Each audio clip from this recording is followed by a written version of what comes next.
Hey guys! So I don't know about you, but where I live, I am literally living in a snow globe.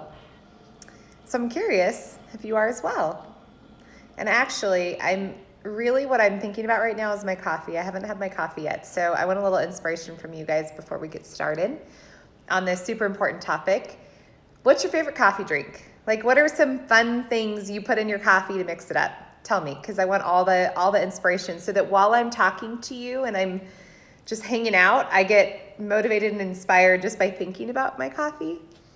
I usually don't actually drink my coffee till about 11:30 in the mornings. And today, for some reason, I think it's because literally I look outside and I'm in a snow globe. So I feel like I should naturally just have a permanent cup of coffee in my hand. Heavy cream, I love that. Looks like crystal. So one of my best friends, she puts so much cream in her coffee. I'm always like, so do you want some coffee with your cream? She fills it halfway up. She knows exactly who she is as well. Cinnamon. Ooh, Monique. Hi, Monique. Yeah, cinnamon's super good. In fact, cinnamon helps curb the craving for wanting sugar in your coffee. So that's a little tip, and you probably already know that, Monique. Shannon, of course you do. Look at you. You're so on top of it. Reishi, Vital Protein, cinnamon. I love it. I found this cool, sorry, this is totally off topic, so hang with me for just a minute while we chat about our coffee. And I live vicariously through all of you. I found this cool thing called mud water. I'll share about it on Instagram and Facebook. I'll do a post about it this week, but it's called mud water, and it's has 1/7 of the amount of caffeine as coffee, and it has some rad ingredients like reishi, lion's mane. It's super good for you, super healthy, but still it tastes amazing. It's a chai.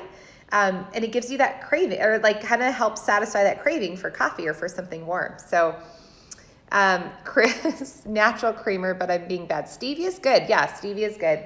That's a healthy option. Awesome. Well, so before we get started, let me introduce myself. Some of you are new here, and thank you, Allie. You're so sweet. This is not washed. That's why it looks good. Anyways, my name is Season. And I know a lot of you, in fact, I love seeing some of your same names show up each week. It's actually quite an honor because I feel like if you're coming back, hopefully I'm giving you some information that's actually just helping and inspiring you. So I was reminded yesterday that I had a post that I wanted to put up, and I spent some time thinking about it. It's something that's actually been really right here on my heart. And I asked my husband, I said, I'm going to send this post to you, and I want you to tell me if this is appropriate or if this is okay. And he said, Season, it's good. You wrote it really well. But he said it's a statement. It's not education. And so he's my rock. He's my accountability.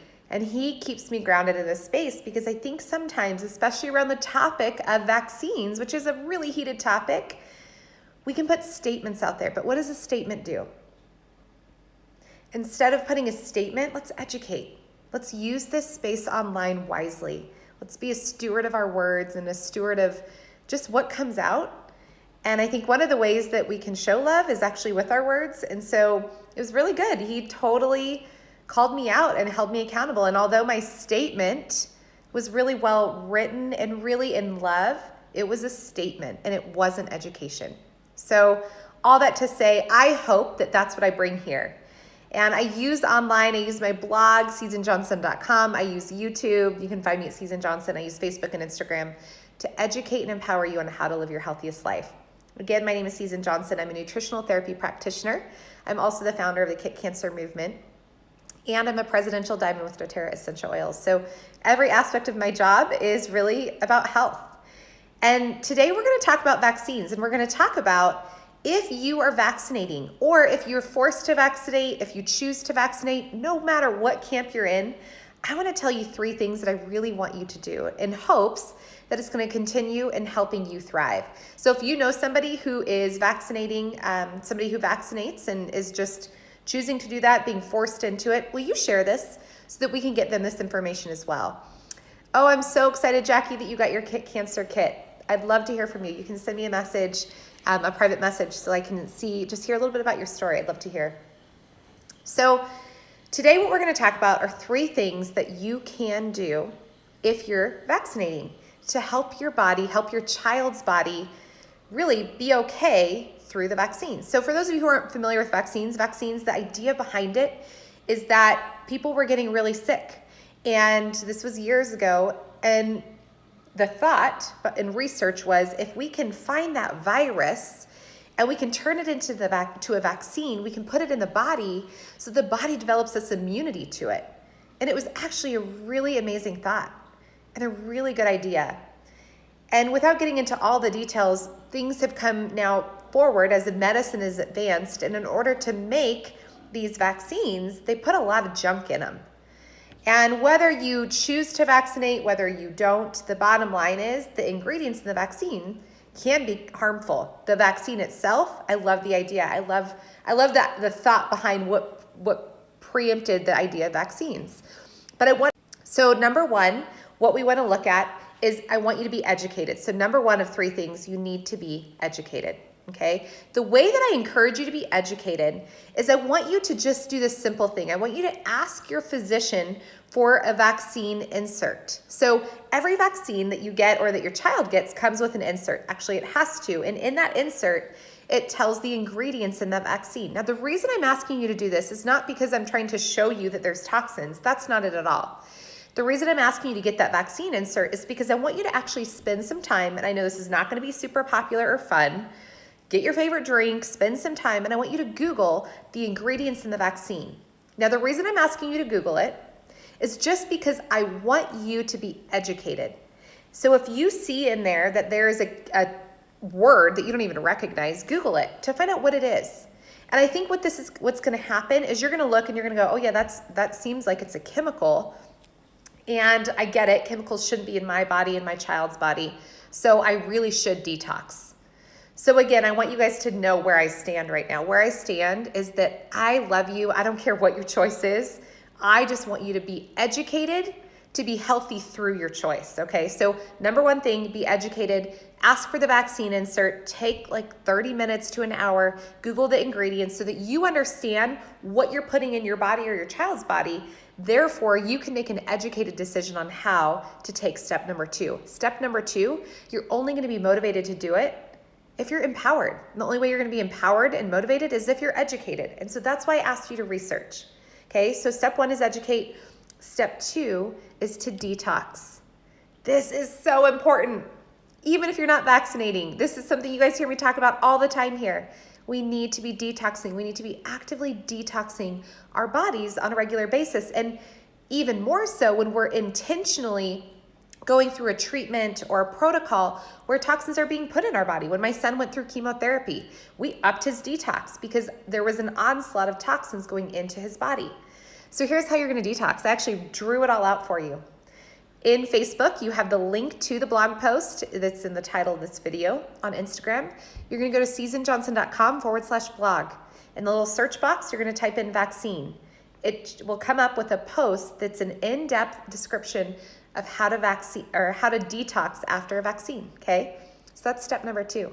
Step number three, be at peace with your decision. Be at peace with your decision. Did you know that every cell in your body listens to your thoughts? Every cell in your body listens to your thoughts. This is why disease, oftentimes, an illness, comes from emotional stress. So maybe you're saying, well, Susan, I'm not at peace about it because I'm being forced into it. Then I want you to practice forgiveness.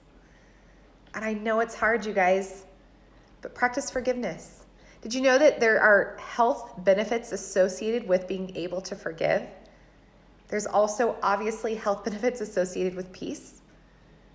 So whether you choose, if you are vaccinating and you're super uneasy about it, you don't know what to do, I want you to find a peace. And maybe you'll find that peace through educating and through taking these other steps of detoxing, but I want you to find a peace. And if you're being forced into it and you're not comfortable with that, I want you to find forgiveness. Because guess what? This is modern day. We can do the best we can with the technology out there, with the resources, with the health tips and the education. I'm not the only one in this space trying to teach you how to be healthy, to build up our body and support our health. And I want to share a story with you in closing about the importance of how you feel and how you're reacting to a situation and your health. When we were going through 3.5 years of daily chemotherapy with our son that we were forced into. We didn't have a choice. We had to finally come to grips with the fact that this was going to play a role in his healing, and I believed it. I had to believe in the depths of my soul, even though in the beginning I was so against it. I was so angry. But I had to believe in the depths of my soul that this chemotherapy was going to play a role in his healing. And when I finally wrapped that around and I sunk it in and I just truly meditated on it, I felt peace about it. And my son is thriving now. But the story I want to tell you is a little different. When we were going through treatment, my husband and I were making some really big decisions just about life. We were looking at moving and a job change and just different things. And there was a lot of stress in our house and a lot of unrest and a lack of peace. And this was about 2-week period of time as we're making these big decisions. During those 2 weeks, you guys, was the only time in 3.5 years of Kicker's diagnosis and treatment of cancer that he was wiped. He was under the weather. We didn't know what it was. Hi, Diane. We didn't understand what he was walking through. We didn't know why he was feeling this way. I guess this is how people with cancer normally feel. We didn't know. It was new to us. So we took him to his natural doctor and we said, he's off. Like he's fatigued, he's pale, he's not feeling well. The first thing his natural doctor told us, this is Dr. Jorge Moreno, amazing man. He said, has there been stress in your house? Because Kicker's really unsettled. There's not a lot of peace. So I say this because I want you to understand the power of your energy and your emotions around this topic. And there are a lot. You guys, the amount of emotions that I have felt in the last couple of weeks with the politics and the policies around the vaccines has been intense. But I've had to be really intentional about finding peace and forgiveness in the situation because the last thing I want is for my kids to feel that unrest. And if you're vaccinating, or if you're not vaccinating, or if you're being forced to vaccinate, whatever that is, you've got to find that peace and you've got to seek forgiveness. Because otherwise, there's going to be a total unrest in your physiological makeup, and that's going to be felt by your children. So at the end of the day, the 3 takeaways that I want you to take from this are, number 1, I want you to detox. I want you to be active about detoxing. And I laid it all out for you on the blog. Number 2, I want you to find peace. And number 3, I want you to practice love and forgiveness. And remember that through this whole situation, we were really created for a purpose, to serve, to love, to forgive. And in a little bit of a time of unrest around policies and all this stuff with vaccines, the best thing you could do for you and for your family is to still choose to continue to love while you're educating yourself, you're detoxing, you're doing all the other things, and seek forgiveness.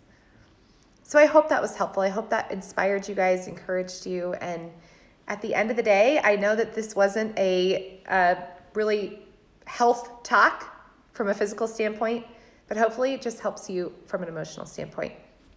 Have a beautiful rest of your week, and I will see you guys next week here on another episode of Keeping It Real. Have a good day, you guys.